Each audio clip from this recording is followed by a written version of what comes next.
자, 오늘은 챗 GPT로 책 내용을 간단하게 요약하는 것을 시도해 보도록 하겠습니다. 얼마나 잘 정리할 수 있는지 한번 볼까요?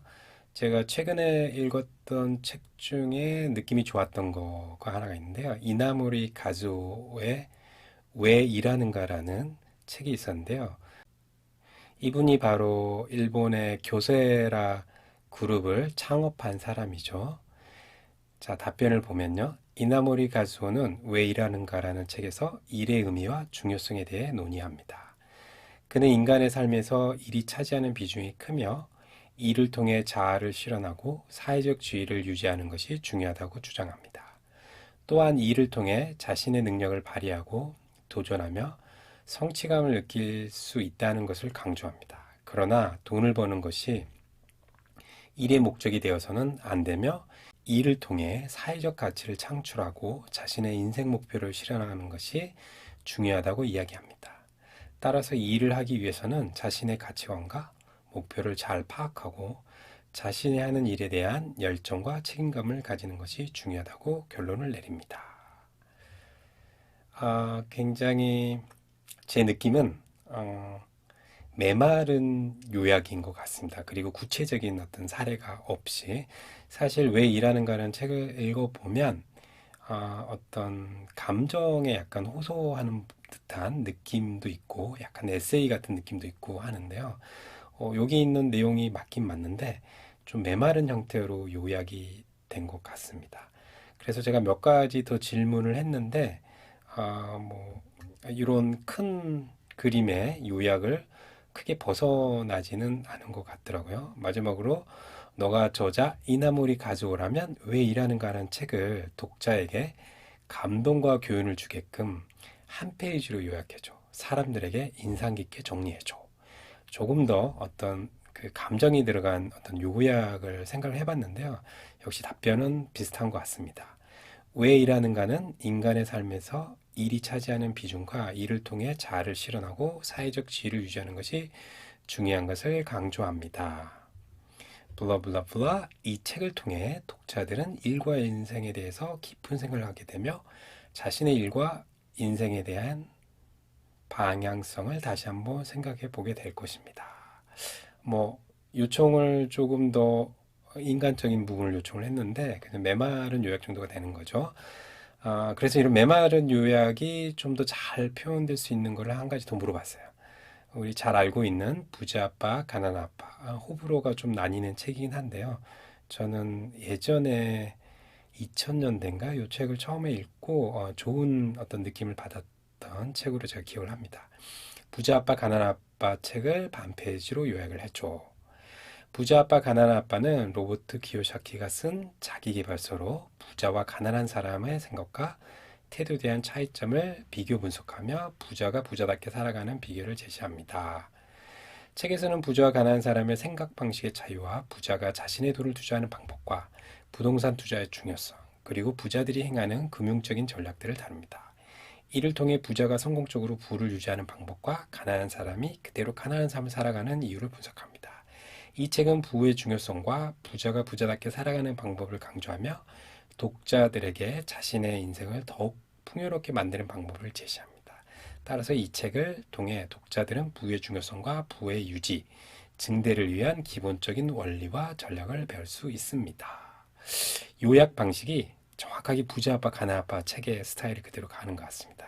사실 알맹이를 다 이야기를 해주지 않거든요. 어떻게 보면 알맹이가 있지 않습니다. 알맹이가 있는 것처럼 지속적으로 관심을 유도하고 어떤 방법론, 접근법에 대해서 제너럴한 방법에 대해서만 설명한 책이라서 사실 되게 나쁘게 볼 수도 있고 저같이 경제에 대한 관념이 굉장히 낮았던 사람에게는 신선한 관점을 줬기 때문에 굉장히 좋게 볼 수도 있고요. 네. 자, 그래서 좀 더 디테일하게 물어봤습니다. 여기서 설명했던 것 중에 독자들의 부의 중요성과 부의 유지, 증대를 위한 기본 원리와 전략을 배울 수 있습니다. 라고 했던 부분에서 기본 원리와 전략을 조금 더 설명해 줘 라고 하니까 이렇게 5가지로 표현을 했네요. 자, 1번 돈의 흐름을 이해하라. 2번 자산과 부채를 구분하라. 3번 부동산 투자를 하라. 4번 리스크를 감소하라. 5번 교육과 지식을 쌓아라.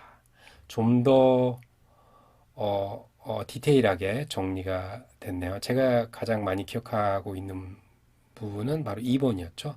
자산과 부채를 구분하라라고 해서 우리나라 형편이나 뭐 일본의 형편도 사실 집이라고 하는 거는 자산으로 분류될 텐데 여기서는 어, 집은 자산이 아니라 세금을 매년 내야 되는 어떤 비용이 들어가는 부채에 해당된다라고 이렇게 구분하는 그런 파격적인 생각을 하면서 자산과 부채에 대해서 구분하는 법이 필요하다라고 했던 게 기억이 나네요.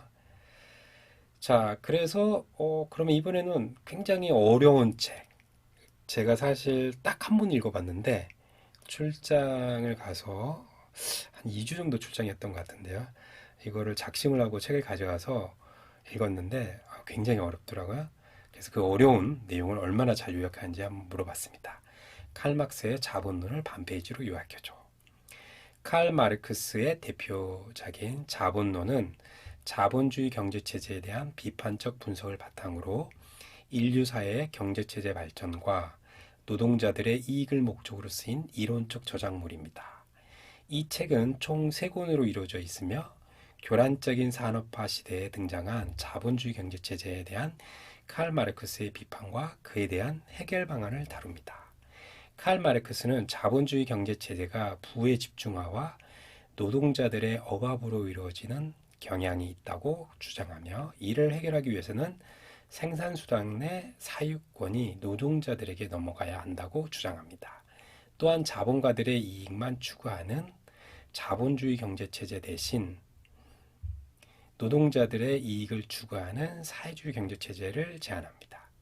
이 책은 자본주의의 경제체제와 노동자들의 생활 현실을 깊이 있게 분석하며 인간 사회의 경제적 발전에 대한 이해를 높이고 경제적 불평등과 부의 집중화에 대한 비판적인 시각을 제시합니다.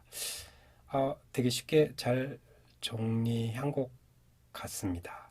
제가 기억하는 칼 마르크스의 자본론을 읽고 나서 제가 공대라서 그런지 딱 비슷한 느낌 나는 게 그게 생각나더라고요. 저는 그 우리 물리에서 보면 빅뱅과 우주 팽창론이 있잖아요. 팽창을 하다가 보면 인스터빌리티 때문에 어느 정도 최대치를 도착하고 나서 다시 수축을 하고 수축을 한 다음에 다시 어떤 무한히 작은 점으로 수렴을 하고 다시 폭발을 하는 뭐 이런 내용들이 있었던 것 같은데 자본론을 보면 지금은 사실 뭐 그렇진 않지만 과거에는 진짜 자본주의였죠. 순수히 자본에 의해서만 되는 이런 불합리가 있는 상태로는 사회가 절대 지속적으로 요즘 하는 말로 하면 지속 성장할 수가 없다. 반드시 붕괴될 수밖에 없는 그런 시스템이다. 라고 해서 저는 그 두 가지가 연결이 됐던 것 같습니다. 아무튼 굉장히 어려운 책이었는데 좀 쉽게 설명을 잘한 것 같아요. 그리고 이 책에서 제가 사실 놀라운 거는 그 책에 보면 디테일한 예제들이 많이 나오는데요. 뭐 영국이라든가 유럽에서의 당시에 산업화가 진행되고 있을 때 불합리한 내용들을 당시의 신문이라든가 뭐 이런 구체적인 사례들을 드는데요. 뭐 노동자들이 불합리한 환경에 놓여져 있는 것들을 많이 봤던 기억이 나는데 그래서 여기 내용 중에서 이 내용을 다시 한번 물어봤습니다. 자본론에서 다룬 노동자들의 대표적인 억압 사례 5가지를 발제 형식으로 요약해줘. 그랬더니 이렇게 해줬네요. 1번 노동자의 노동력은 노동시장에서 상품화되어 판매되는 것으로 노동자들은 자신의 노동력 가치보다 훨씬 적은 임금을 받습니다. 노동자들은 일자리에 대한 경쟁이 치열하기 때문에 자신이 어느 정도의 임금이든 받지 않고 일을 해야 한다는 압박감을 느낄 수 있습니다. 이런 거 관련돼 가지고 잉여 노동이라는 단어가 나왔던 것 같아요. 제 기억에. 노동자들은 생산수단의 사유권이 자본가들에게 있기 때문에 자신들의 노동 조건과 임금 수준을 결정할 권한이 없습니다. 자본가들은 노동자들의 노동력을 가장 저렴한 가격으로 구입하려 하며 이를 위해 노동자들을 고갈시키고 건강상의 위험을 감수시키는 등 노동자의 권익을 무시합니다. 요즘 자주 섞인 말로 갈아 넣는다라는 표현을 하는 사람들이 있는 것 같은데 그런 표현이랑 조금 일맥상통한 용어 같네요. 노동자들은 산업화된 경제체제에서 단순 노동력으로 대체될 가능성이 높으며 그로 인해 자신의 생계를 유지하기 위해 체계적으로 억압당할 수 있습니다. 자, 그래서 마지막으로 제가 하나 더 물어봤습니다. 요 1번. 우리가 벌어야 되는 것보다 더 싼 임금을 받는데 그거에 대해서 지금도 여전히 유효할 수 있을 것 같은데 그럼 노동력 가치만큼 임금을 받거나 그 이상을 받을 수 있는 노동자 입장에서 가장 효과적인 전략은 어떤 게 있을까? 이거 답을 보고 제가 사실은 조금 놀랐습니다. 자, 볼게요. 노동자들이 자신의 노동력 가치 이상의 임금을 받거나 노동자들의 권리와 이익을 보호하기 위한 가장 효과적인 전략은 다음과 같을 수 있습니다. 1번, 노동조합의 결성. 이게 일본어로 나올 줄 몰랐어요. 노동자들이 함께 모여 조합을 결성하면 노동자들의 단체 권리가 보장되며 협상력도 강화됩니다. 시위 및 촛불 집회. 요거는 이제 한글로 질문을 해서 이 촛불 집회라는 것들이 이제 학습이 된 것 같아요. 시위 및 촛불 집회. 노동자들이 직결해 시위와 촛불 집회를 벌이면 이를 통해 사회적인 관심을 끌어내어 자신들의 권리를 보호할 수 있습니다. 일반적인 어떤 노동 관련된 시위나 데모를 이야기하는 것 같은데 촛불 집회라는 용어는 좀 잘못 쓰는 것 같아요. 3번 교육과 자기계발. 노동자들이 자신의 역량을 개발하고 경쟁력을 강화하며 높은 임금 수준을 유지할 수 있도록 노력하는 것도 중요합니다. 4번 취업 전략의 다양화. 단순 노동력에 의존하는 것보다는 자신의 역량과 경력에 따라 적절한 취업 전략을 다양하는 것이 필요합니다. 이러한 전략을 통해 노동자들은 자신의 권리와 이익을 보호하고 노동력 가치 이상의 임금을 받을 수 있습니다. 굉장히 어떻게 보면 교과서적인 답변인 것 같아요. 1번, 2번. 단체, 개인이 할 수 없는 사회 법의 테두리 안에서 보호받는 권리를 찾는 방법을 최대한 활용을 해서 어떤 불합리함을 깨트려야 되고 또 이것만 하는 게 아니라 사실은 각 개인적인 수준에서 개별적으로 교육과 자기 개발, 그 다음에 자기의 어떤 상품가치를 최대한 높이기 위한 어떤 취업 전략의 다양화, 이렇게 네 가지가 필요하다고 하니까 굉장히 정리를 잘한 것 같습니다. 그래서 방금 저희가 왜 일하는가, 그 다음에 부자압박, 가난압박, 그 다음에 칼막스의 자본론, 이 세 가지를 요약 정리를 시켜봤는데요.